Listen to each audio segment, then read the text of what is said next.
Hey girl, hey. All right, you guys, so we're back with another video. Today we're going to be talking about Baddies USA Chapter 2, the premiere. It came out last night, and I'm going to tell y'all I'm really excited about it. Now, don't get me wrong. I know it's easy to be excited about it because it's just starting.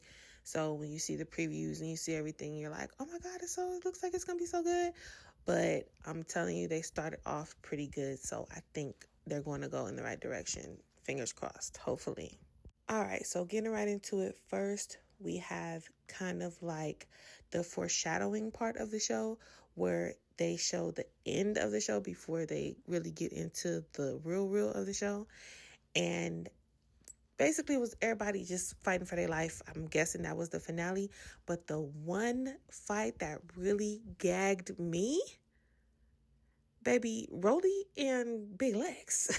I mean, if something was not on my bingo card, that was it. So I'm not sure what happened. I guess Rolly was trying to jump somebody, but Big Lex wasn't having it. You know, she be always, no jumping, but she be jumping, which gets on my nerves. But, you know, child, that's Big Lex for you. But yeah, so that was an interesting little part of the show.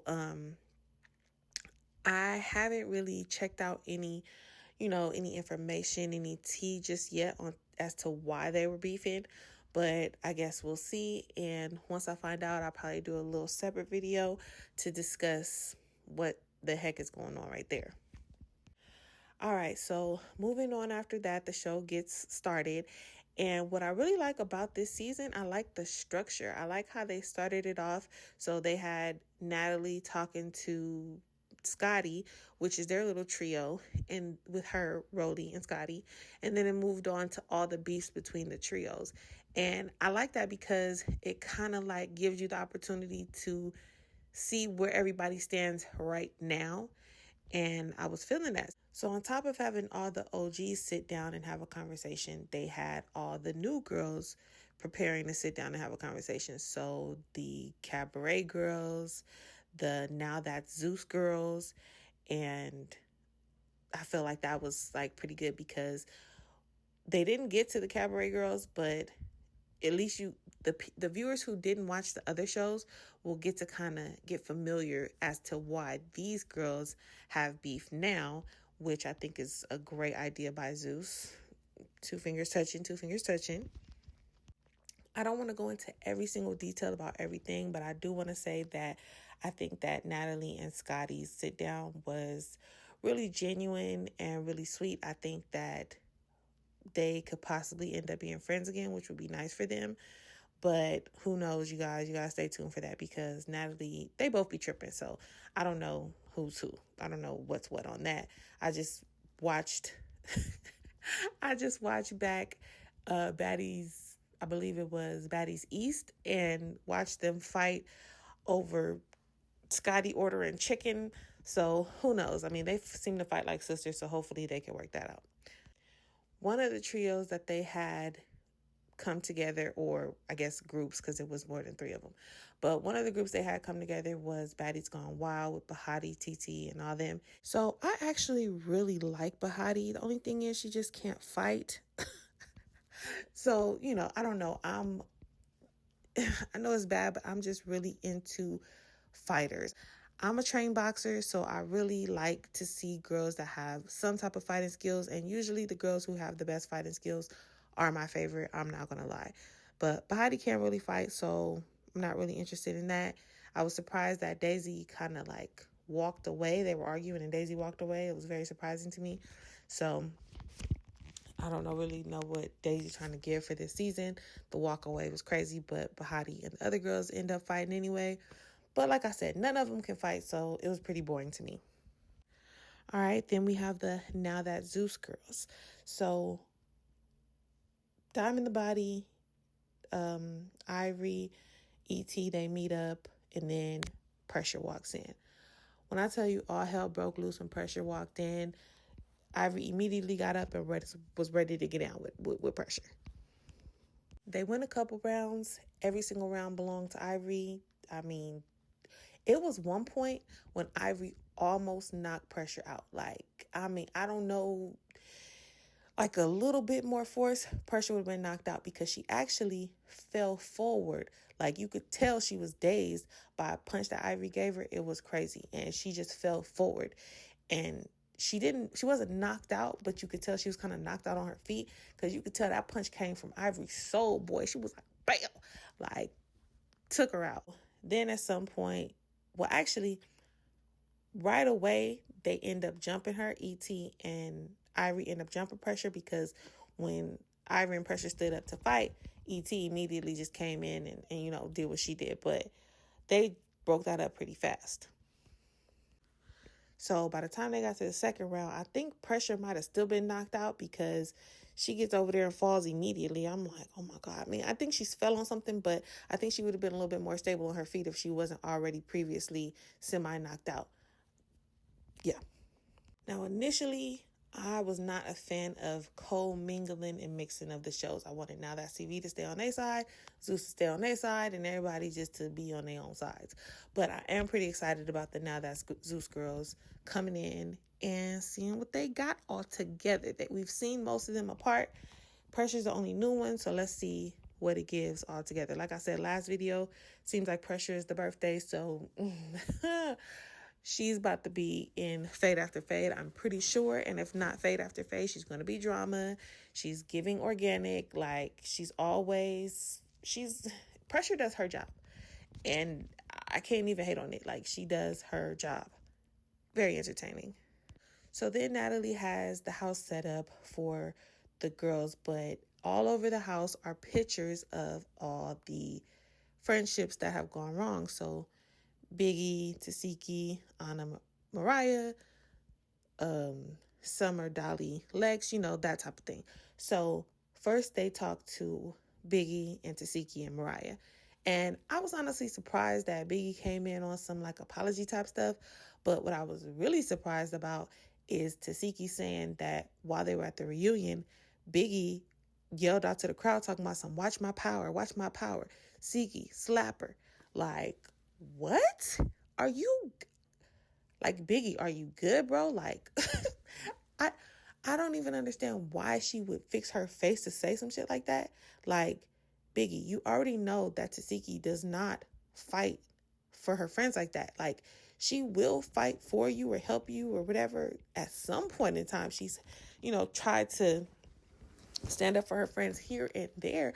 But for the most part, she don't get involved with other people's stuff. And I see why, because y'all just want to use her like some type of security guard. And no, you're not about to act like you just got some battery in my back and just can tell me when to go and what to do and who to smack.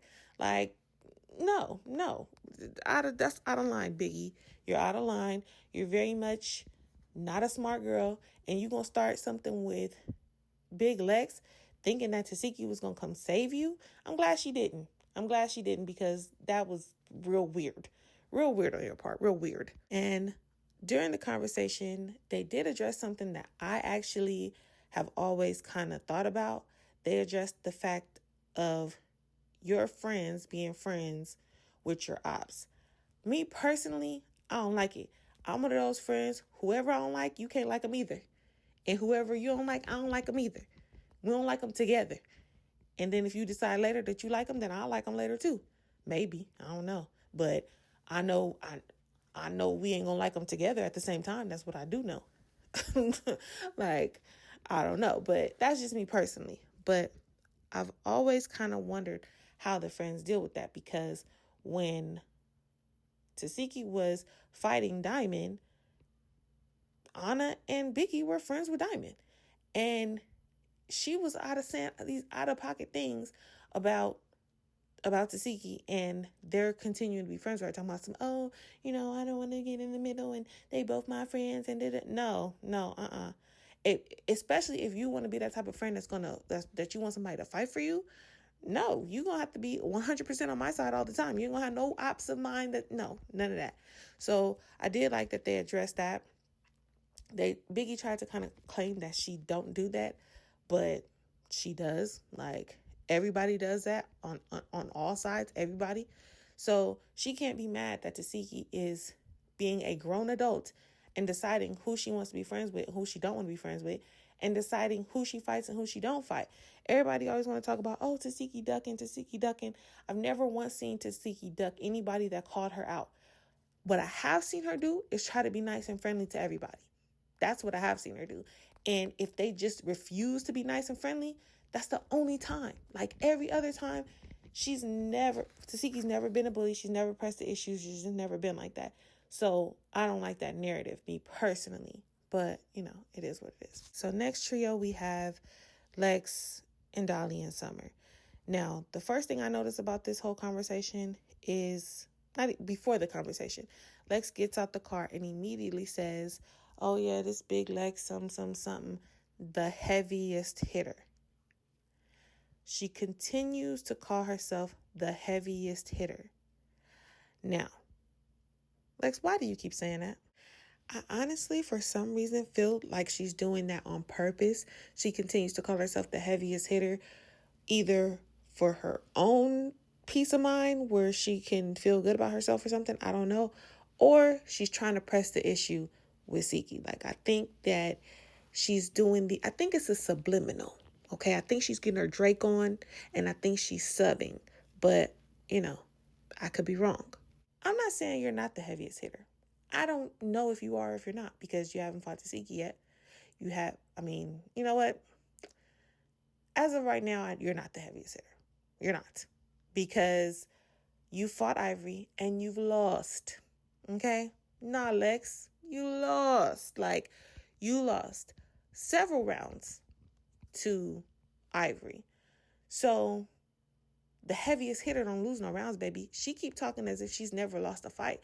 You have lost several times to Ivory. She's had you on the floor. She's put you on your back more than one time. Please stop calling yourself the heaviest hitter. You are a heavy hitter. No doubt about it. I'm not taking that from you, but you are not the heaviest hitter.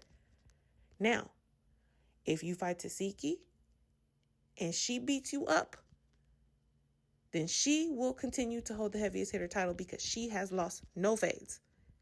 If you fight Tasiki and you beat her up, then y'all can argue about who's the heaviest hitter because each of y'all have lost rounds with people. But as we call it right now, Tasiki ain't lost no rounds. So, that heaviest hitter title, babe, put it down.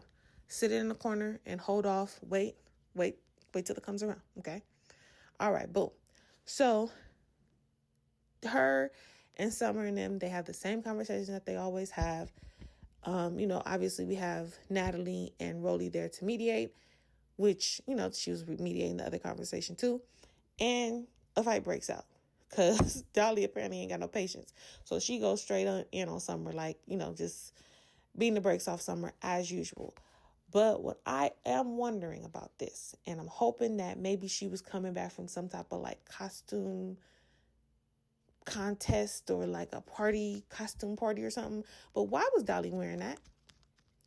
The stockings with the booty out, with the corset, with the big hair, with the tennis shoes. I'm hoping it was some type of like carnival like or like circus like or like some type of costume event, because otherwise I don't understand. Okay, I'm confused. Okay, I'm confusion. I don't know what's going on. All right, but whatever the case, she beats the brakes off Summer as we would expect. Okay, another little get together, little sit down that I thought was very interesting was the Ciroc and Tommy sit down. Now, as we know, Ciroc came in last season with Tommy, on some, I guess, fight for you type ish. Like, I'm not sure. But basically, what I found interesting was Tommy was telling her, like, yeah, you were hired to assist me. And I'm like, dang, I ain't never seen an assistant with the requirement to fight, to get no scraps, to catch fades. I've never seen that type of assistant before. This is something new to me. So, Tommy, you out here really doing big things. You done created new positions for people, okay? Like, she not a bodyguard. She's an assistant fighter. That's one. That's one for it. Okay. So anyway, so they're going back and forth. And I will have to say that I do give Tommy like the edge on the conversation, because she did have a point on if one, if you're mad at me because I didn't see you get jumped, because that's what Ciroc said. She was mad at Tommy because she didn't help her when she was getting jumped. Tommy says she didn't see the jump, and which I don't know how you missed that because it was a melee. But she's saying that she didn't see the jump, and Ciroc like, how you didn't see it? So either which way, she didn't help her. So that's what I guess Ciroc was mad about. And she was talking about it online. But then she starts talking about Tommy's jewelry and all this other type of stuff. And Tommy is like, if you're mad at me because I didn't see a fight, why are you now online talking about my jewelry and all this other stuff? Like, one thing has nothing to do with the other. And I agree. Like, if that's why you claim to be mad, then talk about that. Keep it on subject. Like, let's keep it where it's supposed to be at. Then she said that Tommy spoke on her kids. I really, really get annoyed with that conversation because what are you talking about? People be like, if I say, oh, well, you need to go home, take care of your kids, and, get out my face or whatever people be saying. Oh, you talked about my kids? You talked about my kids? Oh, no, you didn't talk about my kids. Girl, I didn't say nothing about your kids. I mentioned you should go home with your kid. Like, people be acting obtuse and like willfully ignorant about that just because they want to be mad and fight. If she said, so Tommy is saying that she said, go buy your kids something nice. Ciroc, if that triggered you, then that means that you have some type of insecurity about taking care of your kids or something. I always buy my kids something nice. My kids always get something nice. Well, girl, that's not what she said. She said, I helped you get a check. Now go ahead and go use it. Go live your life and do what you do with the check. Like, I don't know. I just feel like she just wanted to find something to be mad about. But girl, wasn't nobody talking about your kids. Like, ease up. So then Tommy, I guess she's done with the foolery, and she gets up and she goes to her car. Well, at first, okay, so she goes to the car and Ciroc follows her out, and she won the fight. But I guess this is where Treve, I still don't know her name, where she comes in at. So she get the fighting with Ciroc. Tommy and I think the stylist, I think she's a stylist, Dolly, outsider Dolly, they are going back and forth or whatever. I'll have to, hold on, let me go back and look, child. Okay, so I see. So she follows Tommy out, and Dolly, outsider Dolly, runs and gets in the car. But she's with Tommy. So her and so she follows Tommy out. When she gets out there, Miss Treve, whatever her name is, child, I gotta learn her name. She's standing outside the truck that Tommy gets in, and she just hauls off and hits Ciroc. So they get to fighting. While they're fighting, outsider Dolly gets out the car and comes and tries to hit Ciroc. Yeah, no. And then go do it on some scary too. Like, gonna come behind the security, try to jump over security, hit Ciroc, and then run back in the car. Listen, all that I was talking about, how I didn't like that Ivory and Lex jumped her. Get her. Because don't act tough and then try to do some weird stuff, jumping. No, and then you want to complain about being jumped while she's fighting. You coming behind her trying to hit her. No, nope. So now you deserve the jump that you got. Okay, now get offline and be quiet about it. So Treve and Ciroc get the fighting, and they both really think they doing their biggest one, but neither one of them is really like doing nothing. They're not. The punches are not connecting. They're really just kind of doing this merry-go-round back and forth thing. Watching their fight back, it's really like they're fighting. They're hitting each other barely. But the thing is, none of them are power punches, and neither one of them are getting hurt by these punches. Like the punches aren't doing anything. So maybe they needed a little more time. But security was letting them fight, so I'm not sure why they wasn't really getting. I don't know. I feel like they really wasn't throwing their power into their punches. That's really what I'm trying to say. And I don't like that. I don't like that. Like, if you're going to fight. Okay? Give it all you got. Put your might into it, okay? Put your might into it. But, yeah, I just feel like if this is the way Ciroc fight, I'm really not worried about her and Tasiki fighting, because, I mean, it was giving regular old smuggler fight, and we all know Tasiki don't fight regular smuggler. So I'm not going to prejudge, but I just don't feel confident in Ciroc's talk. So, yeah. And Ciroc just, I beat that man. I beat her. Oh, yes, I did. Girl, like, if you did, they didn't show the part that you did. They really just showed the part where you was not doing it. So, yeah. Child, I don't know. I mean, I'm, like I said, I'm a hard judge on fights because I have trained in boxing for years and years. And I know what it's supposed to give, and this ain't giving what it's supposed to give, basically. But yeah, that was pretty much the highlights of the show for me, the parts that I really liked and was interested in. Next week, we have the Cabaret Girls coming on, and then we have the last trio, which is Fauna, Co-Killer, and K-Riki, and I guess they're going to talk about what happened at the reunion or whatever. All right, guys, so that is the end of the video. I'm definitely going to be also doing a review or a recap of Baddies Gone Wild, and I'm also going to be doing BBO Season 2, so make sure you guys stay tuned for that. Thank you so much for watching, and I'll see you guys next time. Bye!